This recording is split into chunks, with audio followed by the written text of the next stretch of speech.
നമസ്കാരം. ആരോഗ്യരംഗത്തിന്റെ പുതിയ എപ്പിസോഡിലേക്ക് എല്ലാ പ്രേക്ഷകർക്കും സ്വാഗതം.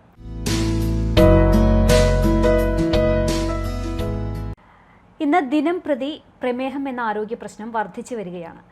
പലപ്പോഴും നമ്മുടെ ആരോഗ്യശീലങ്ങൾ തന്നെയാണ് ഇത്തരത്തിലുള്ള ഒരു സ്ഥിതിയിലേക്ക് പോകുന്നത് എന്നാണ് പഠനങ്ങൾ പോലും പറയുന്നത്. ഇന്ന് നമ്മൾ സംസാരിക്കുന്നത് പ്രമേഹവും കാരണങ്ങളും ചികിത്സയും എന്ന വിഷയമാണ്. ഈ വിഷയത്തെക്കുറിച്ച് നമ്മളോട് സംസാരിക്കുന്നത് കുന്നംകുളം സൗത്ത് സോൺ ഡയബറ്റിക് സെന്ററിലെ managing director doctor Shameer C Sulaiman. Doctor നമസ്കാരം, ആരോഗ്യരംഗത്തിലേക്ക് സ്വാഗതം. ഡോക്ടർ, ഞാൻ നേരത്തെ സൂചിപ്പിച്ച പോലെ തന്നെ ഇന്നത്തെ ഒരു കണക്കെടുത്ത് നോക്കുമ്പോൾ പ്രമേഹ രോഗികളുടെ എണ്ണം ദിനം പ്രതി വർദ്ധിച്ചു വരികയാണ്. ഒരു കാലത്ത് ഒരു 50 വയസ്സിന് ശേഷം അല്ലെങ്കിൽ പ്രായമാകുമ്പോൾ മാത്രമാണ് പ്രമേഹം വരിക എന്നുള്ള ഒരു ധാരണയുണ്ടായിരുന്നു. പക്ഷേ ഇന്ന് അതല്ല സ്ഥിതി. അപ്പോൾ എന്തുകൊണ്ടാണ് ഇത്തരത്തിൽ പ്രമേഹം വർദ്ധിക്കാനുള്ളൊരു കാരണം? നമ്മുടെ മാറി വരുന്ന ജീവിത സാഹചര്യങ്ങൾ. ഇപ്പോൾ പ്രധാനമായിട്ടും നമ്മൾ പറയുന്നത് നമ്മുടെ ഭക്ഷണ രീതി, അതല്ലെങ്കിൽ മാനസിക സംഘർഷം, അതും നമ്മുടെ വ്യായാമമില്ലാത്തൊരു കാരണം. ഇത് ഒരു പ്രത്യേക കാരണങ്ങളാണെങ്കിലും ഇന്നിങ്ങനെ ഒരു പ്രായഭേദമന്യമില്ലാതെ നമുക്ക് മറ്റ് പല കാരണങ്ങളെ കൊണ്ടും പ്രമേഹം കാണാറുണ്ട്. ചെറിയ കുട്ടികളിൽ ടൈപ്പ് 1 ഡയബറ്റീസ് കാണുന്നു, ഗർഭിണികളിൽ പ്രമേഹം ഗസ്റ്റേഷൻ ഡയബറ്റീസ് ആ ഒരു പ്രത്യേക സമയത്തായിരിക്കും. മറ്റ് പല ഹോർമോണൽ ഇഷ്യൂസുകളെ കൊണ്ട് പാൻക്രിയാസിലെ ഗ്രന്ഥികൾ കേടാകുന്നത് കൊണ്ട് ഡയബറ്റീസ് വരുന്നുണ്ട്. ചില particular entrance induced diabetes, stress induced diabetes, ഇതൊക്കെ കുറച്ച് കാലത്ത് മാത്രം നിൽക്കുന്ന ഡയബറ്റീസാണ്. അപ്പോൾ ഡയബറ്റീസ് കൂടി വരുന്നതിന് നമ്മുടെ ഈ ഒരു മാറിയ സാഹചര്യം വലിയൊരു മാറ്റം തന്നെയാണ്. ഡോക്ടർ, എപ്പോഴും പ്രമേഹത്തിനിപ്പോൾ നമ്മൾ മെഡിസിൻ സ്റ്റാർട്ട് ചെയ്ത് കഴിഞ്ഞാൽ അത് കണ്ടിന്യൂസ് ആയിട്ട് കഴിക്കണം എന്നാണ് പലപ്പോഴും പ്രമേഹ രോഗികൾ തന്നെ പറയാറ്. അതിൽ യാഥാർത്ഥ്യമുണ്ടോ? ഒരു കാലഘട്ടം വരെ ഡയബറ്റീസിന് ചികിത്സിക്കുമ്പോൾ ഡോക്ടർമാരുടെ ഇടയിൽ തന്നെ ഒരുപാട് കൺഫ്യൂഷൻസ് ഉണ്ടായിരുന്നു.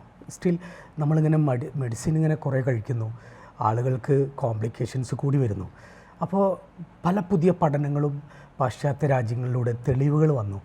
ഇത്ര കണ്ട് ഡയബറ്റീസിനെ നോർമലാക്കി കഴിഞ്ഞാൽ നമുക്ക് ഈ പ്രമേഹം കൊണ്ടുണ്ടാകുന്ന അനന്തരഫലങ്ങളെ, മറ്റ് അവയവങ്ങളെ ബാധിക്കുന്നത് തടയാമെന്ന് കണ്ടെത്തേണ്ടായി.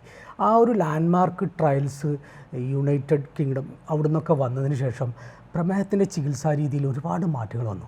അതിനുശേഷമാണ് പ്രമേഹം ഇത്ര നോർമലാക്കി കഴിഞ്ഞാൽ നമുക്ക് നമ്മുടെ മറ്റുള്ള അവയവങ്ങളെ ബാധിക്കുന്നത് തടയാം. അതിനുശേഷം തീർച്ചയായിട്ടും ആ പഠനങ്ങൾക്ക് ശേഷം പ്രമേഹത്തിന് ചികിത്സ ഫലവത്താകുകയും ആളുകൾക്കുണ്ടാകുന്ന അനന്തരഫലങ്ങളെ ഒരുപാട് കുറയ്ക്കാൻ കഴിഞ്ഞു. അത് ഇന്നത്തെ ഒരു സാഹചര്യത്തിൽ ഒരുപാട് പഠനങ്ങൾ ഇന്ന് നടക്കുന്നത് പ്രമേഹത്തിലാണ്. അതിലൂടെ നമ്മൾ മനസ്സിലാക്കുന്നത് ഇന്ന് പ്രമേഹം വന്നു കഴിഞ്ഞാൽ നമുക്ക് റിവേർട്ട് ചെയ്യാം, നോർമലാക്കി പ്രമേഹത്തിന് മരുന്ന് കഴിക്കാതെ അവനവൻ്റെ അസുഖത്തെക്കുറിച്ചിട്ടുള്ള സാമാന്യ ബോധവും ഭക്ഷണക്രമവും വ്യായാമവും ഉണ്ടെങ്കിൽ ഈ ഒരു അസുഖത്തെ നിയന്ത്രിച്ച് ജീവിതകാലം നിലനിർത്താൻ കഴിയുന്നതാണ്. ഡോക്ടർ, അതുപോലെ പാരമ്പര്യമായിട്ട് പ്രമേഹം വരാനുള്ള സാധ്യത വളരെ കൂടുതലാണെന്ന് പറയുന്നു. അതോടൊപ്പം തന്നെ ഇപ്പോൾ എന്തൊക്കെ ലക്ഷണങ്ങൾ കൊണ്ടാണ് നമുക്ക് പ്രമേഹം ഉണ്ട് എന്ന് തിരിച്ചറിയുക? അതിന് എങ്ങനെയാണ് നമ്മൾ ടെസ്റ്റ് ചെയ്യേണ്ടത്? പലപ്പോഴും നമ്മൾ പാരമ്പര്യം എന്ന് പറഞ്ഞ് നമ്മൾ കാത്തിരിക്കുകയാണ്. ഇവിടെയാണ് വേൾഡ് ഡയബറ്റിസ് ഓർഗനൈസേഷൻസൊക്കെ നമുക്ക് തരുന്ന ഒരു സന്ദേശം, no your risk, no your response. നമ്മുടെ സ്വന്തം റിസ്കിനെ നമ്മൾ മനസ്സിലാക്കുന്നുണ്ടെങ്കിൽ തന്നെ അതിനെ റെസ്പോണ്ട് ചെയ്യുന്നില്ല. അപ്പോൾ എനിക്കൊരു അമിതവണ്ണമുണ്ട്, ഞാനത് കുറയ്ക്കണം, എനിക്ക് പ്രഷറുണ്ട്, അതിനെ ഞാൻ ചികിത്സിക്കണം, എനിക്ക് കൊളസ്ട്രോൾ ഉണ്ട്, അതിനെ ഞാൻ ചികിത്സിക്കണം, എനിക്ക് പാരമ്പര്യമായിട്ട് പ്രമേഹമുണ്ട്, അതെനിക്ക് തടയണം. അപ്പോൾ ഇത് നമ്മൾ മനസ്സിലാക്കി റെസ്പോണ്ട് ചെയ്ത് കഴിഞ്ഞാൽ തീർച്ചയായിട്ടും ഇതിനെ നമുക്ക് ഒരു പരിധിവരെ നമുക്ക് മാറ്റി നിർത്തപ്പെടാം. അതുപോലെ ചോദിച്ച ലക്ഷണങ്ങളിലൂടെ തീർച്ചയായിട്ടും പണ്ട് ആളുകൾ വളരെ കുറവേ പ്രമേഹ രോഗികളുണ്ടായിരുന്നുള്ളൂ. അപ്പോൾ ലക്ഷണങ്ങൾ വളരെ കൂടുതലായിരുന്നു. ഇന്ന് ലക്ഷണങ്ങൾ പൊതുവെ ആരിലും കാണുന്നില്ല. രോഗാരോഗ്യ സംഘടനകളുടെ അഭിപ്രായത്തിൽ ഇന്ന് പ്രമേഹം കണ്ടെത്തിയിട്ടുള്ള ആളുകളെക്കാൾ കൂടുതൽ കണ്ടെത്താത്ത ആളുകളാണ്. പ്രീ ഡയബറ്റിസ് സ്റ്റേജിൽ അറിയാത്ത ഒരുപാട് ആളുകൾ ജീവിക്കുന്നുണ്ട്. അവർ വളരെ കോംപ്ലിക്കേറ്റഡ് ആയിട്ടാണ് അറിയുന്നത്. അപ്പോൾ ലക്ഷണങ്ങൾ കാത്തിരിക്കരുത്. ഈ ഒരു കാലഘട്ടത്തിൽ സാധാരണ രീതിയിൽ കുറച്ച് കൂടുതൽ മൂത്രം ഒഴിക്കുക, അല്ലെങ്കിൽ ഒരുപാട് ദാഹം ഉണ്ടാവുക, അല്ലെങ്കിൽ ചിലപ്പോൾ ഒരു കാരണമില്ലാതെ മെലിച്ചിൽ വരിക, ഇതൊരു സാധാരണ കാണുന്നുണ്ടെങ്കിലും ഇന്നത്തെ കാലഘട്ടത്തിൽ ഒരാളുടെ കൂടെ ലാബിലോ ഹോസ്പിറ്റലിലോ പോയി ആ ആളുടെ ഷുഗർ നോക്കാൻ പോയ ബൈസ്റ്റാൻഡർ നോക്കുമ്പോഴായിരിക്കും ബൈസ്റ്റാൻഡർക്ക് ഷുഗർ കണ്ടെത്തുന്നത്. ആ ആൾക്ക് ചിലപ്പോൾ നോർമലായിരിക്കും. അതാണ് ഇന്നത്തെ കാലഘട്ടം. അപ്പോൾ അതുകൊണ്ട് നമ്മൾ ഒരു ലക്ഷണം കാണുന്നത് വരെ കാത്തിരിക്കേണ്ട കാര്യമില്ല. ഓരോ പ്രായത്തിനനുസരിച്ച് നമ്മൾ നമ്മുടേതായിട്ടുള്ള ഡോക്ടറെ കണ്ട് ചെക്കപ്പ് ചെയ്യുന്നത് വളരെ അത്യാവശ്യമാണ്. എത്രയാണ് ഷുഗറിൻ്റെ പരിധി എന്ന് പറയുന്നത്? അത് എത്ര കഴിഞ്ഞാലാണ് നമ്മളൊരു ഡോക്ടറെ സമീപിക്കേണ്ട ആവശ്യം വരുന്നത്? തീർച്ചയായിട്ടും നമ്മളൊരു പരിധി എന്ന് പറയുന്നത് പല സംഘടനകളും നമ്മുടെ ഇപ്പോൾ ലോകാരോഗ്യ സംഘടന, അതുപോലെ പ്രമേഹാരോഗ്യ സംഘടന, American diabetic association, European association, ഇവരൊക്കെ ഒരു ഏകീകൃതമായി നമ്മളിന്ന് അംഗീകരിക്കപ്പെട്ടിട്ടുള്ളത് നമ്മളൊരു 8 മണിക്കൂർ കിടന്നുറങ്ങി രാവിലെ എണീറ്റ് നോക്കുന്ന fasting plasma glucose 100 milligram per ഡെസിലിറ്ററിൽ താഴെ വേണം. അതിന് നമ്മൾ നോർമൽ എന്ന് പറയും. 100 മുതൽ 125 വന്നാൽ പ്രീ ഡയബറ്റീസ്, പ്രമേഹം വരാൻ സാധ്യതയുണ്ട്. 126 ആയി കഴിഞ്ഞാൽ ഡയബറ്റീസ് ആയി. 2 പ്രാവശ്യം അത് കൺഫേം ചെയ്ത് കഴിഞ്ഞാൽ ഡയബറ്റീസ്, ടൈപ്പ് 2 ഡയബറ്റീസ്. നമുക്കതിനെ എങ്ങനെ വേണമെങ്കിലും ചികിത്സ നമുക്ക് ഡോക്ടറായിട്ട് തീരുമാനിക്കാം. മറ്റൊരു റാൻഡം ഷുഗർ ഒരു 200 മേലെ ഏതെങ്കിലും സമയത്ത് നമ്മൾ ഷുഗർ നോക്കുകയാണെങ്കിൽ 200 മില്ലിഗ്രാം ഡെസിലിറ്ററിൽ കൂടുതലാണെങ്കിൽ 2 പ്രാവശ്യം അത് കൺഫേം ആയിട്ട് ചെക്ക് ചെയ്യുകയാണെങ്കിൽ തീർച്ചയായിട്ടും അത് നമുക്കൊരു കൺഫേമേറ്ററി ആവാം. മൂന്നാമതും നാലാമതും നമ്മൾ കുറച്ചും കൂടെ വ്യക്തത വരുത്തണമെങ്കിൽ HbA1c എന്ന് പറയുന്ന കഴിഞ്ഞ 3 മാസ കാലയളവിൽ ശരീരത്തിലെ രക്തത്തിലെ പഞ്ചസാരയുടെ വ്യതിയാനത്തെ മനസ്സിലാക്കാനായിട്ട് HbA1c എന്ന ഒരു ടെസ്റ്റിലൂടെ നമുക്ക് ഹൈ പെർഫോമൻസ് ലിക്വിഡ് ക്രൊമാറ്റോഗ്രാഫിയിലൂടെ ആവറേജ് ഷുഗർ കണ്ടാലും തീർച്ചയായിട്ടും മനസ്സിലാക്കാൻ പറ്റും അതിൻ്റെ വാല്യൂവിൽ. അതുപോലെ തന്നെ കൂടുതൽ കുറച്ചും കൂടെ വ്യക്തത വേണമെങ്കിൽ നമ്മൾ 75 ഗ്രാം ഗ്ലൂക്കോസ് ഒരു വെള്ളത്തിൽ കലക്കി കുടിച്ച് നമ്മുടെ പാൻക്രിയാസിൻ്റെ റെസ്പോണ്ടിലൂടെ നമുക്കത് മനസ്സിലാക്കാൻ കഴിയും. അപ്പോൾ നമ്മൾ നേരത്തെ പറഞ്ഞു ജീവിതശൈലി കൊണ്ടാണ് ഏറ്റവും കൂടുതൽ വരാനുള്ള സാധ്യത എന്ന്. അതല്ലാതെ മറ്റ് ആരോഗ്യ പ്രശ്നങ്ങൾ കൊണ്ട് പ്രമേഹം വരാനുള്ള സാധ്യതയുണ്ടോ? തീർച്ചയായിട്ടും ജീവിതശൈലി രോഗമല്ലാതെ തന്നെ നമ്മൾ നേരത്തെ പറഞ്ഞ പോലെ ചില ഹോർമോണൽ അസുഖങ്ങളുണ്ട്. ഇപ്പോൾ ഈ എൻഡോക്രൈൻ ഹോർമോൺസിൽ വരുന്ന പിറ്റ്യൂട്ടറി തലച്ചോറിലെ ഹോർമോണുകൾ, ആ ഹോർമോണുകളുള്ള ചില കുട്ടികൾക്കൊക്കെ ആ ഒരു ഡെഫിഷ്യൻസികളെ കൊണ്ടൊക്കെ ഡയബറ്റീസ്, കുഷിങ്, അങ്ങനെ ഒരു കുറേ ഹോർമോൺസിൻ്റെ അനുബന്ധമായ രോഗങ്ങളെ കൊണ്ട് തീർച്ചയായിട്ടും ഇന്ന് പ്രമേഹം കണ്ടുവരുന്നുണ്ട്. ഡോക്ടർ, പ്രമേഹം കൂടുക എന്ന് പറയുമ്പോൾ പലപ്പോഴും ഉള്ളൊരു ധാരണ മധുരം കുറച്ചാൽ പ്രമേഹം കുറയുമെന്നാണ്. അതോടൊപ്പം തന്നെ ഇന്ന് മധുരം നൽകിക്കൊണ്ടുള്ള പ്രമേഹ ചികിത്സ വരെ നമ്മൾ പലപ്പോഴും പറഞ്ഞു കേൾക്കുന്നുണ്ട്. അതിലെന്താണ് യാഥാർത്ഥ്യം? പുതിയ പഠനങ്ങളൊക്കെ തെളിയിക്കുന്നത് ഒരിക്കലും ഒരു പ്രമേഹ രോഗിക്ക് മധുരം ഒഴിവാക്കേണ്ടതില്ല. പ്രമേഹത്തിൽ തന്നെ ഒരു പ്രേമമുണ്ട്.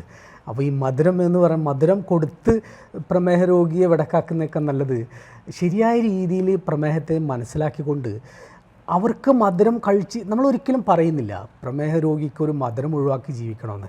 പക്ഷേ നമ്മുടെ കാലഘട്ടത്തിൽ നമ്മുടെ ആളുകളോട് ഇന്നത് കഴിക്കാമെന്ന് പറഞ്ഞു കഴിഞ്ഞാൽ അതിനൊരു പരിധിയില്ലാത്തതാണ് പ്രശ്നം. ഇപ്പോൾ ഒരു ഫോർ എക്സാമ്പിൾ നമുക്കൊരു ചെറിയൊരു പഴം കഴിക്കുക എന്ന് പറയുന്നത് നമ്മുടെ ആളുകളുടെ തെറ്റിദ്ധാരണ ഗ്ലൂക്കോസ് എന്ന് പറഞ്ഞു കഴിഞ്ഞാൽ പഞ്ചസാര, പക്ഷേ ഫ്രൂട്ട്സൊക്കെ ഫ്രക്ടോസാണ്. ഇതും ഗ്ലൂക്കോസ് തന്നെയാണ്. നമ്മുടെ ശരീരത്തിലെത്തുമ്പോൾ അതെല്ലാം ഗ്ലൂക്കോസ്, കാർബോഹൈഡ്രേറ്റ് എന്നുള്ള രീതിയിൽ തന്നെയാണ് കാണപ്പെടുന്നത്. അപ്പോൾ ഇതൊക്കെ ആ ഗണത്തിൽപ്പെടുന്നതുകൊണ്ട് വളരെ കുറഞ്ഞ അളവിൽ മധുരം കഴിച്ച് അവനവൻ്റെ ചെറിയ വ്യായാമത്തിലും ഭക്ഷണത്തിലെ നിയന്ത്രണത്തിലും ചെറിയ ഗുളികയിലും വളരെ മാന്യമായി ജീവിച്ചു പോകുന്ന, ക്വാളിറ്റി ഓഫ് ലൈഫ് ഇമ്പ്രൂവ് ചെയ്ത് പോകുന്ന ആളുകളുണ്ട്. അപ്പോൾ അതുകൊണ്ട് അവർക്ക് മധുരം ഒഴിവാക്കേണ്ട കാര്യമില്ല. അതുപോലെ ഡോക്ടർ, നിശബ്ദമായ കൊലയാളി എന്നാണ് പ്രമേഹത്തെ പറയാനായിട്ടുള്ളത്. അപ്പോൾ ഈ അമിതമായിട്ടുള്ള പ്രമേഹം വരുമ്പോൾ അത് മറ്റ് പ്രത്യാഘാതങ്ങൾ, ഗുരുതര പ്രശ്നങ്ങളിലേക്ക് പോകുന്നത് എപ്പോഴാണ്? വളരെ പ്രധാനപ്പെട്ട ഒരു ചോദ്യമാണ്. വളരെ സൈലൻറ്റ് കില്ലർ, നിശബ്ദനായിട്ടുള്ള കൊലയാളി എന്ന് പറയുമ്പോൾ അത് എന്തുകൊണ്ടാണ് അങ്ങനെ പറയുന്നത് വെച്ചാൽ, ഞാൻ വളരെ നോർമലായി ജീവിക്കുന്നു എന്ന് ഞാൻ സ്വയം നടിച്ചു പോകുമ്പോൾ ഞാൻ അറിയാതെ എൻ്റെ കിഡ്നി എന്നോട് പറയാതെ എന്നിൽ നിന്ന് പോവുക. എൻ്റെ കണ്ണുകൾ എന്നോടൊരു സൂചന പോലും നൽകാതെ കർട്ടനിട്ട പോലെ എൻ്റെ കാഴ്ച നഷ്ടപ്പെടുകയാണ്. എന്നോടൊന്നും പറയാതെ എൻ്റെ ഹാർട്ട് പിണങ്ങി എന്നെ മരണത്തിലേക്ക് നയിക്കുകയാണ്. എൻ്റെ കാലിൽ നിന്ന് ഞാൻ രാവിലെ വീട്ടിൽ നിന്ന് ഇട്ട് വന്ന ചെരുപ്പ് തിരിച്ച് ഞാൻ ഓഫീസിലൊക്കെ പോകുമ്പോഴോ അല്ലെങ്കിൽ തിരിച്ച് പോകുമ്പോഴോ എൻ്റെ കാലിൽ ആ പാദരക്ഷകളില്ല. അപ്പോൾ ഞാൻ അറിയുന്ന എൻ്റെ അവയവങ്ങൾ എൻ്റെ കൂടെ ഉണ്ടായിരുന്നത് ഞാൻ അറിയാതെ എല്ലാം പോവാണ്.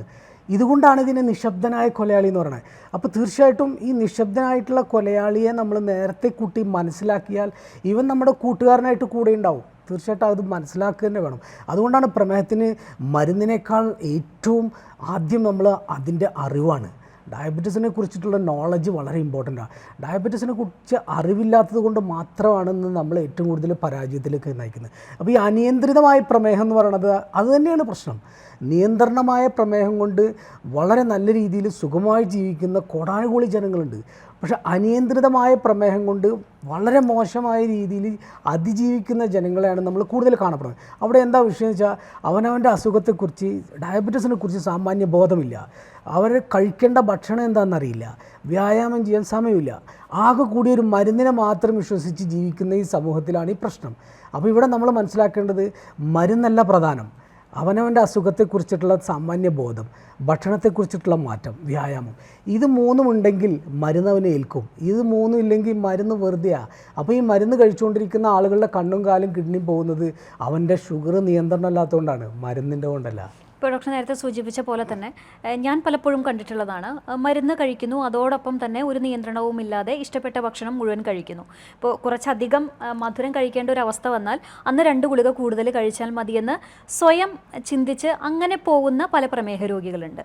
ഡോക്ടറോട് അതിനോട് എന്താണ് അഭിപ്രായം? ഒരു പരിധി വരെ വളരെ വിധേയമായി പോകുന്ന ആളുകൾ എന്ന് പറയാം ആ ഗ്രൂപ്പിലെ. അവരുടെ HbA1c 6.57 ഒക്കെ ആയിരിക്കും. അവർ വളരെ പെക്യുലറായി, വളരെ കറക്റ്റായിട്ട് അവരുടെ ആഹാര രീതികളും ഭക്ഷണ രീതികളും അതുപോലെ തന്നെ വ്യായാമവും ചിട്ടയായി അവർ ചികിത്സിക്കുന്ന ഡോക്ടറെ കണ്ട് വ്യക്തമായ രീതിയിൽ മരുന്ന് കൊണ്ടുപോകുന്ന ആളുകളായിരിക്കാം. ആ ആളുകൾ ചെയ്യുന്നത്, അവർക്ക് ഇന്നൊരു പ്രോഗ്രാം, ഒരു ബൊഫേ ഉണ്ട്, അല്ലെങ്കിൽ ഒരു പാർട്ടി ഉണ്ട്. അപ്പോൾ ഇന്ന് ഞാൻ കഴിക്കുന്ന ഒരു ഗുളിക 1.5 ഗുളികയാക്കി ഞാൻ ഇന്ന് ചെയ്യുന്ന 30 മിനിറ്റ് എക്സസൈസ് 45 മിനിറ്റോ 1 മണിക്കൂറോ ആക്കുന്നു. ഇതൊരു നല്ലൊരു പ്രവണതയാണ്. പക്ഷെ അതുകൊണ്ട് ഗുണം കിട്ടുന്നുണ്ടോ എന്നുള്ളത് അവർ തീർച്ചയായിട്ടും നോക്കേണ്ടതാണ്. നമ്മളൊരുപാട് കാരണങ്ങൾ പറഞ്ഞു. അതോടൊപ്പം തന്നെ ശരിയായിട്ടുള്ള ഉറക്കം, അതുപോലെ തന്നെ ഏറ്റവും കൂടുതൽ മാനസിക സമ്മർദ്ദം. എനിക്ക് തോന്നുന്നു ഇന്ന് ആളുകൾ ഏറ്റവും കൂടുതൽ അനുഭവിക്കുന്ന ഒരു പ്രശ്നമാണ് മാനസിക സമ്മർദ്ദം. അപ്പോൾ ഇതെല്ലാം പ്രമേഹത്തിന് വലിയൊരു കാരണമായി മാറുന്നില്ലേ? തീർച്ചയായിട്ടും വളരെ പ്രധാനപ്പെട്ട ഒരു ക്വസ്റ്റ്യനാണത്. നമ്മളിന്ന് നാട്ടിൽ നമ്മുടെ ഏറ്റവും കൂടുതൽ നമ്മുടെ യുവാക്കളായാലും അല്ലെങ്കിൽ മധ്യവയസ്കരായാലും പ്രായമുള്ളവരായാലും ഏറ്റവും വലിയ നമുക്ക് ജീവിക്കാൻ വേണ്ടി നമ്മളെല്ലാവരും ഓടിപ്പാച്ചിലാണ്.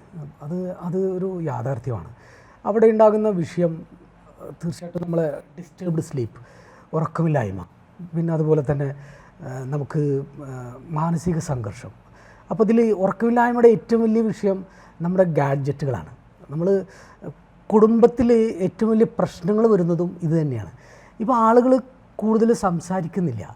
ഇപ്പോൾ വീട്ടിനുള്ളിൽ തന്നെ മക്കളും എല്ലാവർക്കും വേറെ വേറെ റൂമുകളായി, എല്ലാവർക്കും സെപ്പറേറ്റ് ഗാഡ്ജറ്റുകളായി. അപ്പോൾ ആളുകൾ കൂടുതൽ സംസാരിക്കുന്നത് കേൾക്കുകയാണ്. അപ്പോൾ നമ്മൾ സ്വന്തത്തിൽ തന്നെ നമുക്ക് ആർക്കും സംസാരിക്കാൻ സമയമില്ലാത്തതുകൊണ്ട് എല്ലാം ഉള്ളിലൊതുക്കുന്ന ഒരു പ്രവണത വരുമ്പോൾ സ്വയമേ നമ്മളെല്ലാം മെൻ്റലി സ്ട്രെസ്ഡ് ഔട്ടാണ്. അപ്പോൾ ഈ ഒരു സ്ട്രെസ്സ് വലിയൊരു കാരണമാണ് കുടുംബത്തിലുള്ള ചെറിയ കുട്ടികൾക്കായാലും എല്ലാവർക്കും. അതുകൂടാതെ കുടുംബത്തിലുണ്ടാകുന്ന സ്ട്രെസ്സ് പ്ലസ് നമുക്ക് ജോബിലുണ്ടാകുന്ന ജോലിയിൽ ഓരോ ടാർഗറ്റുകളിലുള്ള സ്ട്രെസ്സ്, ഏതൊരു മേഖലയിൽ എടുത്തു നോക്കിയാലും അതിൻ്റേതായിട്ടുള്ള സ്ട്രെസ്സ്, ഇതൊരു ഹോർമോൺ ഇംബാലൻസ് തീർച്ചയായിട്ടും എല്ലാവരുടെയും ശരീരത്തിലുണ്ടാകും, ഏത് പ്രായത്തിലും. അത് വലിയൊരു കാരണമാണത് ഇന്ന് പല അസുഖങ്ങൾക്കും. അതുപോലെ തന്നെയാണ് ഇന്ന് മറ്റുള്ള വിഷയങ്ങളിലൂടെ ഉണ്ടാകുന്ന പ്രശ്നങ്ങളും ഒക്കെ അങ്ങനെ തന്നെ. ഈ ഉറക്കം എന്നുള്ളത് വലിയൊരു സംഗതിയാണ്. കാരണം ഒരു പകലൊരു മനുഷ്യൻ ബ്രെയിന് എത്രത്തോളം ഷാർപ്പായിട്ട് ഓരോ ജോലിക്കും ഉപയോഗിക്കേണ്ടി വരുന്നു, അത്രയും ആ ബ്രെയിനിനും സ്വന്തം ശരീരത്തിനും 6 മുതൽ 8 മണിക്കൂർ വരെ വളരെ സുഖമായിട്ടുള്ള ഉറക്കം കിട്ടണം. അതിന്ന് ആർക്കാണ് കിട്ടുന്നത്? അപ്പോൾ പലരും ഉറക്കത്തിനുള്ള ഗുളിക കഴിക്കേണ്ടി വരുന്നു, അല്ലെങ്കിൽ ഉറക്കത്തിന് പല രീതിയിലുള്ള മാറ്റങ്ങൾ എന്തെങ്കിലുമൊക്കെ ജീവിതത്തിൽ വരുത്തേണ്ടി വരുന്നു. തീർച്ചയായിട്ടും ഇത് രണ്ടും വളരെ ഇമ്പോർട്ടൻ്റ് ആയിട്ടുള്ള സംഗതികളാണ്. അത് പ്രത്യേകിച്ച് നമ്മുടെ ഹോർമോൺ അസന്തുലിതാവസ്ഥയിലൂടെ ഡയബറ്റീസിലോ അല്ലെങ്കിൽ മറ്റുള്ള ഹൈപ്പർ ടെൻഷൻ, കൊളസ്ട്രോൾ, സൈലൻ്റ് ആയിട്ടുള്ള ഇഷ്യൂസുകൾ പലതും വരുന്നുണ്ട്. അതുപോലെ ഡോക്ടർ, കണ്ടിന്യൂസ് ആയിട്ട് നമുക്ക് മെഡിസിൻ എടുക്കേണ്ടി വരും ഈ ഒരു ഷുഗർ വരുമ്പോൾ. അപ്പോൾ അത് പിന്നീട് നമ്മുടെ കിഡ്നിക്ക് അല്ലെങ്കിൽ മറ്റ് അവയവങ്ങൾക്ക് വലിയ തരത്തിലുള്ള പ്രത്യാഘാതങ്ങൾ ഉണ്ടാക്കുന്നു എന്ന് പറയുന്നു. അതോടൊപ്പം തന്നെ ഇൻസുലിൻ എടുക്കുന്നതാണ് കുറച്ചും കൂടി ബെറ്റർ എന്ന അഭിപ്രായമുള്ളവരുമുണ്ട്. ഡോക്ടർ എങ്ങനെയാണ് അതിനോട് പ്രതികരിക്കുന്നത്? ഇതൊരു സാധാരണയായിട്ട് നമ്മുടെ ഒരു മലയാളിയുടെ ഒരു വലിയൊരു ക്വസ്റ്റ്യനാണ്. കൂടുതലും നമ്മൾ ഈ സോഷ്യൽ മീഡിയ വന്നതിന് ശേഷമാണ് ഇത്രയും കൂടുതലായിട്ട് ഈ ക്വസ്റ്റ്യൻസ് വരുന്നത്. തീർച്ചയായിട്ടും നമ്മൾ സിഗരറ്റ് വലിക്കുമ്പോൾ അതിൻ്റെ പുറമെ എഴുതിയിട്ടുണ്ട് ഇത് വലിച്ചു കഴിഞ്ഞാൽ പല പ്രശ്നങ്ങളും അഭിമുഖീകരിക്കേണ്ടി വരും. പക്ഷെ നമ്മളത് ഒഴിവാക്കുന്നില്ല. നമ്മളൊരു കടയിൽ പോയിട്ട് 2 പൊറാട്ട വാങ്ങി തിന്നുമ്പോൾ അല്ലെങ്കിൽ കൊക്കക്കോള വാങ്ങിച്ച് കുടിക്കുമ്പോൾ അത് വളരെ വലിയ ആപത്തുണ്ടാക്കുന്നെന്ന് നമുക്കറിയാം. പക്ഷെ നമ്മൾ ആ കടക്കാരോട് ചോദിക്കില്ല ഇത് കുടിച്ചാൽ എനിക്ക് എൻ്റെ കിഡ്നി നഷ്ടപ്പെടുമോ? ഇല്ല. അപ്പോൾ ഇവിടെ വളരെ വ്യക്തമായി ഒരുപാട് പഠനങ്ങൾക്ക് ശേഷം അസുഖങ്ങളെ മനസ്സിലാക്കി ഈ മരുന്ന് കൊടുത്താൽ ഈ അസുഖങ്ങൾ നിയന്ത്രിച്ച് നിർത്താം. അപ്പോൾ അമിതമായിട്ടുള്ള രക്തത്തിലെ പഞ്ചസാരയാണ് എൻ്റെ അവയവങ്ങളെ കീഴ്പ്പെടുത്തുന്നതും ഞാൻ നഷ്ടപ്പെടുന്നതും എൻ്റെ ജീവിതം തന്നെ പരാജയത്തിലാവുന്നത്. ഈ പരാജയം വരാതിരിക്കാൻ വേണ്ടി ഞാൻ മരുന്ന് കഴിക്കുന്നു. അപ്പോൾ എൻ്റെ മരുന്ന് എൻ്റെ രക്തത്തിലുള്ള പഞ്ചസാര കുറക്കുക മാത്രമേ ചെയ്യുന്നുള്ളൂ. പക്ഷേ ഇന്നത്തെ പുതിയ പഠനങ്ങളിലൂടെ ഇന്ന് ഇന്ത്യ ഗവൺമെൻറ്റൊക്കെ നിലപാടെടുത്തിട്ടുള്ളത് പുതിയ മരുന്നുകൾ വരുമ്പോൾ അതിന് എന്തെല്ലാം ഗുണങ്ങൾ, അത് ഹാർട്ടിന് ഗുണം ഉണ്ടാവണം, കിഡ്നിക്ക് ഗുണം ഉണ്ടാവണം എന്ന രീതിയിലാണ് പുതിയ മരുന്നുകളെല്ലാം ഡിസൈൻ ചെയ്തിട്ടുള്ളതും വന്നിട്ടുള്ളതും. ഇപ്പോൾ പുതിയ മരുന്നുകളൊക്കെ ആ രീതിയിലുള്ള മരുന്നുകളാണ്. ആ മരുന്ന് ഡയബറ്റീസിന് കഴിക്കുമ്പോൾ പണ്ടത്തെ ഒരു വിഷയം അതാണ്. ഡയബറ്റീസിനൊരു മരുന്ന് കഴിക്കുന്നു, ഷുഗർ കുറയ്ക്കുന്ന ആ മരുന്ന് മൂത്രത്തിലൂടെ അപ്പിലൂടെ പുറത്ത് പോകുന്നു. പക്ഷേ ഇന്ന് ഈ തരം മരുന്നുകൾ കഴിക്കുമ്പോൾ എന്താ ഉണ്ടാകുന്നത്? ഹാർട്ടിനെ പ്രൊട്ടക്റ്റ് ചെയ്യുന്നു, കിഡ്നിയെ പ്രൊട്ടക്റ്റ് ചെയ്യുന്നു. അത് ഡയബറ്റീസിൻ്റെ കൺട്രോൾ കൂടാതെ കിട്ടുന്ന എക്സ്ട്രാ ബെനിഫിറ്റുകളാണ്. അപ്പോൾ തീർച്ചയായിട്ടും അങ്ങനെയുള്ള മരുന്നുകൾ എപ്പോഴും നമുക്ക് ഗുണങ്ങൾ മാത്രമേ തരുന്നുള്ളൂ. ഇപ്പോൾ ഇൻസുലിൻ എടുക്കുന്നത് ഏതൊരു ഘട്ടത്തിലാണ് ഡോക്ടർ? ഇൻസുലിൻ ഒരു വലിയൊരു, നമ്മൾ നേരത്തെ പറഞ്ഞിരുന്ന insulin dependent diabetes, non insulin dependent diabetes, ഇപ്പോൾ അത് ടൈപ്പ് 1 ആയി, ടൈപ്പ് 2 ആയി. ഞാനൊരു കാര്യം പറയുന്നത്, ടൈപ്പ് 1 ഡയബറ്റീസ് എന്ന് പറയുന്ന 10 വയസ്സിന് താഴെ ചെറിയ മക്കളിൽ കാണുന്ന ഷുഗറിനാണ് ശരിക്കും ഇൻസുലിൻ വേണ്ടത്. കാരണം അവരുടെ ബീറ്റാ സെൽ കോശങ്ങൾ പാങ്ക്രിയാസിൽ ടോട്ടലി ഡിസ്ട്രക്റ്റഡ് ആയിരിക്കും, അത് ഉണ്ടാവില്ല. പക്ഷേ ടൈപ്പ് 2 ഡയബറ്റീസ് എന്ന് പറഞ്ഞാൽ കാരണങ്ങൾ ഇൻസുലിൻ്റെ കുറവോ അല്ലെങ്കിൽ ഇൻസുലിൻ ഉൽപ്പാദിപ്പിക്കപ്പെടുന്ന ഇൻസുലിൻ്റെ അതിൻ്റെ പ്രവർത്തനക്ഷമത കുറവാണ്. അപ്പോൾ ഒരിക്കലും ടൈപ്പ് 2 ഡയബറ്റീസ് 95% നമ്മുടെ ആളുകളിൽ കാണപ്പെടുന്നത് ടൈപ്പ് 2 ഡയബറ്റീസാണ്. അതിനൊരിക്കലും ഒരു പരിധി വരെ 99% ആളുകൾക്ക് ഇൻസുലിൻ്റെ ആവശ്യമില്ല. അപ്പോൾ ഇൻസുലിൻ ഒരു ഹോർമോണാണ്. ഇത് കുത്തിവയ്ക്കുമ്പോൾ ഉണ്ടാകുന്ന വിഷയം എന്ന് പറയുന്നത്, ഒരു 45 കിലോ ഉള്ള ഒരാൾ 65 കിലോനാകുന്ന ഒരു പ്രവണതയാണ്. ഇതൊരു ഹോർമോൺ ആയതുകൊണ്ട് തടി കൂടാനുള്ള സാധ്യതയുണ്ട്. തീർച്ചയായിട്ടും ഇൻസുലിൻ എടുക്കുമ്പോൾ തടി ഭയങ്കരമായിട്ട് കൂടും. അപ്പോൾ ഇൻസുലിൻ എടുക്കുമ്പോഴതിന് മുമ്പ് വളരെ വിശദമായി ചികിത്സിക്കുന്ന ഡോക്ടറുമായിട്ട് സംവദിച്ച് അത് വ്യക്തമായിട്ട് എനിക്കത് ആവശ്യമുണ്ടോ, ഞാനിതുകൊണ്ട് ബുദ്ധിമുട്ടോ. കാരണം ഇൻസുലിൻ എടുക്കുന്ന ആളുകളുടെ പലരുടെയും ഷുഗർ നിയന്ത്രണത്തിലല്ല, അവരാ ഒരു ധൈര്യം വെച്ചിട്ടാണ് അവർ പിന്നെ നീങ്ങുന്നത്. അപ്പോൾ തീർച്ചയായിട്ടും ടൈപ്പ് 2 ഡയബറ്റീസിന് ഇൻസുലിൻ എടുക്കുമ്പോൾ വളരെയധികം ചിന്തിക്കേണ്ടിയിരിക്കുന്നു. അപ്പോൾ ഡോക്ടർ, പ്രമേഹം വരാതിരിക്കാൻ നോക്കുക എന്നുള്ളതാണ് ഇന്നത്തെ ഈ വരുന്ന ഒരു തലമുറയുടെ ഏറ്റവും വലിയ മുന്നിലുള്ള ഒരു വെല്ലുവിളി എന്ന് പറയുന്നത്. അപ്പോൾ നമുക്ക് അങ്ങനെ നമ്മുടെ ലൈഫ് സ്റ്റൈല് ഒരു പ്രമേഹം വരാതിരിക്കാൻ വേണ്ടിയിട്ട് എങ്ങനെ മുന്നോട്ട് കൊണ്ടുപോകാം? ഇന്ന് വളരെയധികം സൂക്ഷിക്കേണ്ട ഒരു സംഗതിയാണത്. കാരണം ചെറിയ കുട്ടികളിൽ ഈ കോവിഡാനന്തരം വന്നിട്ടുള്ള ആ ഒരു മെൻ്റൽ സ്ട്രെസ്സിലൂടെയോ അതോ അല്ലെങ്കിൽ ഫിസിക്കലി അവർ ഇനാക്റ്റീവ് ആയതുകൊണ്ടോ അറിയില്ല, ഡയബറ്റീസ് വളരെ കൂടുതലായിട്ടാണ് കുട്ടികളിലും കാണപ്പെടുന്നത്. അപ്പോൾ ഇവിടെ ഒരു 25, നമ്മുടെയൊക്കെ ഒരു ചെറുപ്പപ്രായത്തിൽ ഒരു 30 വർഷം മുമ്പൊക്കെ എടുത്ത് നോക്കിയാൽ ഒരുപാട് കളികളുണ്ടായിരുന്നു. ഇന്ന് ആ കളികളെല്ലാം നമ്മൾ കയ്യിലായില്ലേ. അപ്പോൾ അതുകൊണ്ട് തീർച്ചയായിട്ടും പ്രമേഹം വരാതിരിക്കുക അല്ലെങ്കിൽ പ്രമേഹത്തെ തടയുക എന്നുള്ളത് നമ്മൾ മൂവ് ചെയ്യണം. അപ്പോൾ നമ്മുടെ റെഗുലറായിട്ടുള്ള വ്യായാമം, അത് നമ്മുടെ ചുറ്റുവട്ടത്തുള്ള ഏതെങ്കിലും ഗ്രൗണ്ടുകളോ എന്തെങ്കിലും ആയിട്ട് ശരിക്കും നമ്മൾ കളിക്കുക എന്ന് പറയുന്നത് ഒരു പ്ലഷർ ഗെയിമാണ്. നമ്മൾ വ്യായാമം അത് ശരിയല്ല. ഈ പ്ലഷർ ഗെയിം എന്ന് പറയുന്നത് ക്രിക്കറ്റ് അതൊരു ഗെയിമാണ്. അപ്പോൾ അതുപോലെ തന്നെ ഫുട്ബോൾ, അതൊരു ഗോളി നിന്നാൽ എങ്ങനെയാണ് വ്യായാമമാവും? ഇല്ല. അപ്പോൾ വ്യായാമം എന്ന് പറയുന്നത് ശരിക്കും ഒരു 35 മിനിറ്റ് റെഗുലറായിട്ടൊരു കുറച്ച് സ്പീഡിലൊന്ന് നടക്കുക, അല്ലെങ്കിൽ സൈക്കിൾ ചെയ്യുക, അല്ലെങ്കിൽ ഓടുക. ഇതാണ് റെഗുലറായിട്ടുള്ള വ്യായാമം. അതൊരു വലിയൊരു കാര്യമാണ് പ്രമേഹം ഇതുപോലുള്ള ജീവിതശൈലി രോഗങ്ങൾ തടയാൻ എന്നുള്ളത്. പിന്നെ തീർച്ചയായിട്ടും നമ്മുടെ ഭക്ഷണക്രമത്തിൽ നമ്മുടെ കുറേ തെറ്റിദ്ധാരണകളുണ്ട്.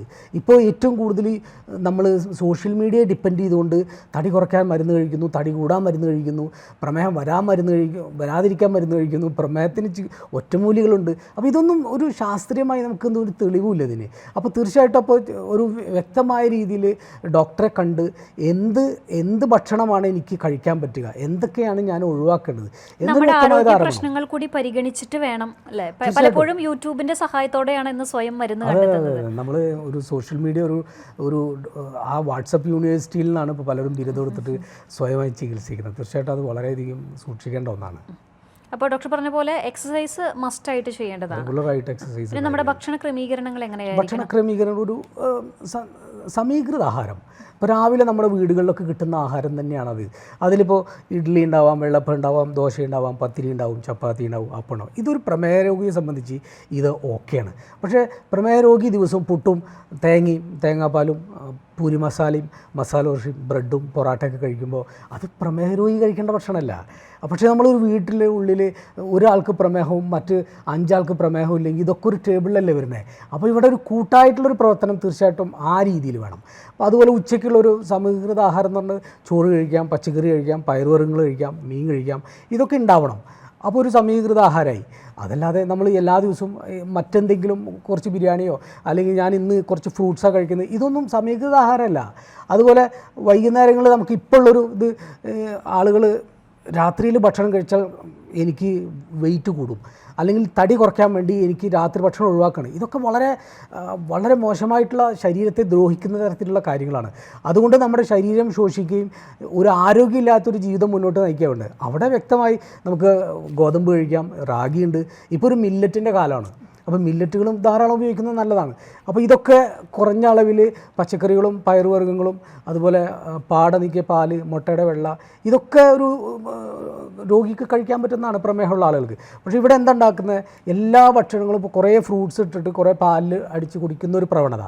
ഇത് ഒരു സൂപ്പോ അല്ലെങ്കിൽ അങ്ങനെ എന്തെങ്കിലും ഒരു ഷെയ്ക്കാക്കിയിട്ട് ഇതാണ് എല്ലാം എൻ്റെ ഭക്ഷണം ഇതാണ്. ഇതൊക്കെ വളരെ തെറ്റിദ്ധാരണയും അതുപോലെ തന്നെ അശാസ്ത്രീയവുമാണ്. അതുപോലെ തന്നെ ഡോക്ടർ, പ്രമേഹ രോഗികൾ അവർ കൃത്യസമയത്ത് ഭക്ഷണം കഴിച്ചില്ലെങ്കിൽ പെട്ടെന്ന് തളർന്നു പോകുന്ന അല്ലെങ്കിൽ തലചിറ്റ എന്ന് പറയുന്നത് പലപ്പോഴും പറഞ്ഞു കേട്ടിട്ടുണ്ട്. അതെന്തുകൊണ്ടാണ്? ഇവിടെ നമ്മൾ glucose time in range, below range, above range എന്ന് വെച്ചാൽ ഷുഗർ നല്ല രീതിയിൽ നിയന്ത്രണ വിധേയമായി പോകുന്ന 90 മുതൽ 130 മില്ലിഗ്രാം വെറും വയറ്റിൽ, അല്ലെങ്കിൽ ഭക്ഷണശേഷം 140 മുതൽ 180 മില്ലിഗ്രാം. ഇതിൻ്റെ ഉള്ളിൽ നമ്മൾ വളരെ നിയന്ത്രിച്ച് പോകേണ്ടത് ഒരു പ്രമേഹ രോഗിയെ സംബന്ധിച്ച് വളരെയധികം ബുദ്ധിമുട്ടുള്ളൊരു സംഗതിയാണ്. കാരണം 3 നേരത്തെ ഭക്ഷണത്തിൻ്റെ കൂടെ ഷുഗറുള്ള ആളുകൾക്ക് ഒരു ഇടനേര ഭക്ഷണമുണ്ട് 11 മണിക്കും 4-5 മണിക്കും. ചിലപ്പോൾ അത് ആരോട്ട് ബിസ്ക്കറ്റാണ് സജസ്റ്റ് ചെയ്യാറ്. ചിലർ പാട നീക്കിയ പാലിൽ കുറച്ച് ഓട്സ് കഴിക്കാം, അല്ലെങ്കിൽ കപ്പലണ്ടി പുഴുങ്ങിയത് കഴിക്കാം. ഇതൊക്കെ എപ്പോഴും ഒന്നും നമ്മൾ പറഞ്ഞു കൊടുക്കുന്ന പോലെ ഇല്ലെങ്കിൽ 11 മണിക്ക് രാവിലെ ഇൻസുലിൻ എടുത്ത് ഗുളിക കഴിച്ച് 11 മണിക്ക് ഭക്ഷണം ഇടനേരം കിട്ടിയിട്ടില്ല എങ്കിൽ 12:30 ആകുമ്പോൾ ഈ രോഗി കുഴയും. ഈ രോഗിയുടെ ഷുഗർ 70 മില്ലിഗ്രാമോ 60 മില്ലിഗ്രാമോ ആകുമ്പോൾ തീർച്ചയായും ഹൈപ്പോഗ്ലൈസീമിയ എന്ന് പറയുന്ന അപകടാവസ്ഥയിലിട്ടും. ഈ അപകടാവസ്ഥ ഒരു മരണത്തിന് സമാനമാണ്. കൂടുന്നതിനേക്കാൾ അപകടമാണ് ഷുഗർ കുറഞ്ഞു പോകുന്നത്. കാരണം അത് മെഡിക്കൽ എമർജൻസി വളരെ അത്യാവശ്യമാണ്. ബോധം പോകുന്ന അവസ്ഥയിൽ കണ്ടു നിൽക്കുന്ന ബൈസ്റ്റാൻഡേഴ്സിന് വളരെ വിഷമം ഉണ്ടാക്കുന്ന സംഗതികളാണ്. ഹോസ്പിറ്റലിൽ എത്തിയൊരു ഗ്ലൂക്കോസ് കയറ്റിയ ആളെനിക്ക് നടന്നു വരും. പക്ഷേ അങ്ങനെ ഒരു സാഹചര്യം ഉണ്ടായാൽ നമുക്ക് അടിയന്തരമായിട്ട് ചെയ്യാൻ പറ്റുന്ന എന്തെങ്കിലും കാര്യങ്ങളുണ്ടോ? ഹൈപ്പോഗ്ലൈസീമിയ ഡയബറ്റിസ് രോഗിയെ സംബന്ധിച്ച് എന്ത് പെട്ടെന്ന് സംഭവിച്ചു കഴിഞ്ഞാൽ, ഒരു ബോധം മറയുന്ന രീതിയിൽ സംഭവിച്ചു കഴിഞ്ഞാലും, അല്ലെങ്കിൽ ഒരു ക്ഷീണം വയ്യ, സാധാരണ ഇന്ന് പെട്ടെന്നുണ്ടായിട്ടുള്ള ക്ഷീണമാണെങ്കിൽ തീർച്ചയായിട്ടും ബോധമുള്ള അവസ്ഥയാണെങ്കിൽ എന്താണോ അടുത്തിരിക്കുന്നത് തിരയാൻ പോകരുത്. ഇപ്പോൾ ചോറായിരിക്കാം, അല്ലെങ്കിൽ കുറച്ച് പഴമായിരിക്കാം, എന്താണോ എൻ്റെ അടുത്തുള്ളത് അത് വേഗം രോഗിക്ക് കൊടുക്കുക എന്നുള്ളതാണ്. ഷുഗർ നോക്കാൻ പോലും പാടില്ല. കാരണം ആ ടൈമാണ് നമുക്ക് വേസ്റ്റ് അവിടെ. അപ്പോൾ ആ ബുദ്ധിമുട്ട് ഒരു 101% ഷുഗർ കുറഞ്ഞു തന്നെ. രോഗി അബോധാവസ്ഥയിൽ പോയി വായിലൂടെ ഒന്നും ഇറക്കാൻ പറ്റാത്ത അവസ്ഥയാണെങ്കിൽ ഒന്നും കൊടുക്കരുത്. കാരണം അത് അബദ്ധവശാൽ ശ്വാസകോശത്തിലോട്ട് പോകും, അത് മരണം തന്നെ സംഭവിച്ചേക്കാം. അപ്പോൾ അബോധാവസ്ഥയിൽ പോകുന്ന രോഗിക്കൊന്നും കൊടുക്കാതെ ഉടനെ തന്നെ എടുത്ത് ഹോസ്പിറ്റലിൽ കൊണ്ടുപോയി ഗ്ലൂക്കോസ് കൊടുക്കുക എന്നേ ഉള്ളൂ. പക്ഷേ ഇവിടെ വളരെ സൂക്ഷിക്കേണ്ടത് വളരെ ദീർഘദൂര യാത്രകൾ. അപ്പോൾ രോഗി തീർച്ചയായിട്ടും രാവിലത്തെ മരുന്നുകൾ പകുതിയാക്കി കുറയ്ക്കണം. അതുപോലെ രോഗാവസ്ഥയിൽ ചിലപ്പോൾ ഭക്ഷണത്തിൻ്റെ അളവ് കുറയ്ക്കും. അപ്പോൾ തീർച്ചയായിട്ടും അവർ മരുന്നിൻ്റെ അളവ് കുറയ്ക്കണം. ഇത് വളരെ സൂക്ഷിക്കേണ്ട ഒരു സംഗതിയാണ്. അതുപോലെ തന്നെ ഡോക്ടർ, ഈ പ്രമേഹ രോഗികളെ എപ്പോഴും കാലുവേദന പറയുന്നത് കേട്ടിട്ടുണ്ട്. എന്തുകൊണ്ടായിരിക്കാം? പ്രമേഹ രോഗത്തിൻ്റെ ഒരു അതിവിചിത്രമായിട്ടുള്ള ഒരു രോഗാവസ്ഥയാണ് പ്രമേഹ പാദരോഗം. അതിൽ 2 എലമെൻ്റ് ഉണ്ട്. അത് ഒന്ന് നാഡീഞരമ്പുകളെ ബാധിക്കുമ്പോൾ, നെർവ്സിനെ ബാധിക്കുമ്പോൾ ഡയബറ്റിക് പെരിഫറൽ ന്യൂറോപ്പതി എന്ന് പറയും. അതുപോലെ തന്നെ രക്തക്കുഴലുകളെ ബാധിക്കുമ്പോൾ ഡയബറ്റിസ് പെരിഫറൽ വാസ്കുലർ ഡിസീസ്. ഒന്ന് രക്തക്കുറവ് മൂലമുണ്ടാകുന്ന കാലിലോട്ടുള്ള രക്തോട്ടക്കുറവിൻ്റെ വേദന, മറ്റൊന്ന് രക്തം ഞരമ്പുകൾക്ക് നെർവ്സിന് കിട്ടാതെ ആ നെർവിലുണ്ടാകുന്ന ബുദ്ധിമുട്ടുകളെ കൊണ്ട് കാലിൽ അനുഭവപ്പെടുന്ന തരിപ്പ്, ചുട്ടുകത്തൽ, പുകച്ചിൽ, അതുപോലെ തന്നെ വേദന.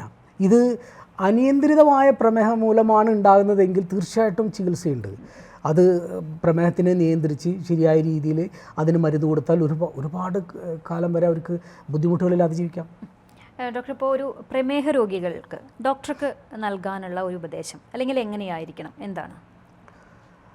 പ്രമേഹ രോഗികൾ മനസ്സിലാക്കേണ്ട ഒരു യാഥാർത്ഥ്യം എന്ന് പറയുന്നത് ഇതൊരു ജീവിതശൈലി രോഗമാണ്. ഇപ്പോൾ ഷുഗറുള്ള ആളുകൾക്ക് പ്രഷർ ഉണ്ടാവാം, കൊളസ്ട്രോൾ ഉണ്ടാവാം.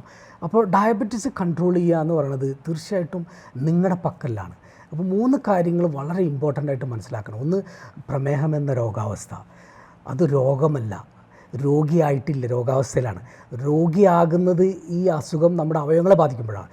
അപ്പോൾ രോഗത്തെക്കുറിച്ചിട്ടുള്ള വ്യക്തമായ ശാസ്ത്രീയമായിട്ടുള്ള ധാരണ, ഞാൻ എന്ത് കഴിക്കണം, ഞാൻ എന്ത് ഒഴിവാക്കണം ഭക്ഷണത്തിൻ്റെ കാര്യത്തിൽ, എൻ്റെ വ്യായാമം ഞാൻ എന്ത് ചെയ്യണം, ഈ 3 കാര്യങ്ങളൊരു പ്രമേഹ രോഗി ശരിയായ രീതിയിൽ ചെയ്യുകയാണെങ്കിൽ അവർ ഡോക്ടറെ കണ്ട് കഴിക്കുന്ന ഗുളിക അവർക്ക് വളരെയധികം ഗുണം ചെയ്യും. അവർക്ക് അവരുടെ ജീവിതകാലം മുഴുവൻ സുഗമമായിട്ട് മറ്റ് അവയവങ്ങൾ അവരുടെ കൂടെ തന്നെ ഉണ്ടാവും, ഒന്നും നഷ്ടപ്പെടാതെ. അങ്ങനെ സുഖമായിട്ട് ജീവിക്കാം. ഇപ്പോൾ ഡോക്ടർ എന്ന് പറയുമ്പോൾ പ്രമേഹ രോഗികളെ സംബന്ധിച്ചിടത്തോളം സ്വയം എങ്ങനെ ചെയ്യുന്നു അതിനനുസരിച്ച് രോഗം മാറ്റാനുള്ള ഒരു വഴിയാണ് അല്ലേ ഡോക്ടർ? തീർച്ചയായിട്ടും. ഓക്കെ ഡോക്ടർ, നമ്മുടെ ഇന്നത്തെ സമയം ഇവിടെ കഴിയാണ്. ഇന്ന് ആരോഗ്യരംഗം ചർച്ച ചെയ്തത് പ്രമേഹം എന്ന രോഗാവസ്ഥയെക്കുറിച്ചാണ്. അതിൻ്റെ ചികിത്സയും കാരണങ്ങളുമെല്ലാമാണ് ഇന്ന് ഡോക്ടർ നമ്മളോട് പങ്കുവച്ചത്. ഡോക്ടർ നേരത്തെ സൂചിപ്പിച്ച പോലെ തന്നെ എപ്പോഴും ഒരു പ്രമേഹ രോഗി സ്വന്തമായിട്ട് ഒരു കൃത്യമായിട്ടുള്ള ഒരു ഭക്ഷണ ക്രമീകരണങ്ങൾ, അതുപോലെ തന്നെ എക്സസൈസ്, ഇതൊക്കെ ചെയ്താൽ തന്നെ ഒരു പരിധിവരെ പ്രമേഹം എന്ന രോഗാവസ്ഥയെ തടഞ്ഞു നിർത്താനായിട്ട് സാധിക്കും. ആരോഗ്യരംഗത്തിൻ്റെ ഇന്നത്തെ അധ്യായം ഇവിടെ പൂർണ്ണമാവുകയാണ്. അടുത്ത എപ്പിസോഡിൽ മറ്റൊരു വിഷയവുമായി വീണ്ടും കാണാം. നന്ദി, നമസ്കാരം.